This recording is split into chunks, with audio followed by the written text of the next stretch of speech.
The important thing that's come up through my conversation with Richard and others is the fact that we have a kind of allegiance to this subpersonality.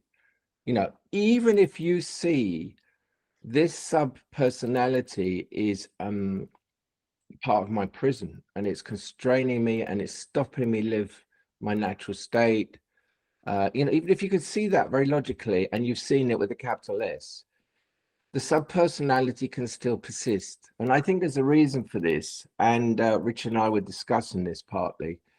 And it is to do with the fact that this subpersonality, you could say, was our friend because it did a job for us at a time when we didn't have support or help from anywhere else. So, it's this thing that in that moment, with those conditions of the wound and afterwards and in childhood, where maybe we didn't have an outside support, this was on our side and it helped us deal with the current situation and helped us get through it. But of course, the problem is, as we get older and the situation is not the main thing, we've already got this pattern, this way of living that conforms to the original setup. And so it's like a river that's got stagnant, it's blocked for a while, and then normally it frees up, but it's staying blocked in one area. So there's something unhealthy in it because it's not in flow. And the question is like, well, why, even if we can see this is part of our unfreedom and it's contributing to it, why is it still there? Why is it not just like washed away by that light of awareness? I'm mixing metaphors there, but why is it not just washed away once you see it?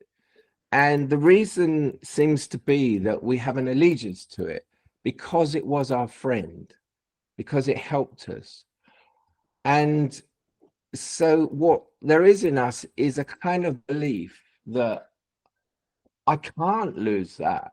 Even I take your arguments and I've seen that it's part of my own freedom, but there's almost like a deeper lying belief which says I can't let go of that because I won't, it'll be too much.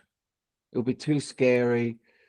I'll die, whatever it is, whatever the fear is so that's kind of laid down. It's like a really good example of how beliefs can dominate your life, even beliefs you're not even aware of.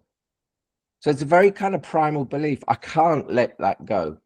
So even though your awareness comes in and can see what it's doing, if that belief is still hidden in the subconscious, there remains an allegiance to that way of acting, which keeps you trapped. So anyway, I just wanted to share that as a kind of overview of like what can happen on the path. It's never black and white. It's not even, well, I've said this many times, it's not that you have an opening and then suddenly you're free. The opening is the free gift. You see what's possible. And the real work is like, oh, how come I haven't got that now? Why did it go? What's in between me having that experience now? And that's the real work. That's the real detective work, the inquiry, the pulling up these layers and thinking, oh my God, look what's down there,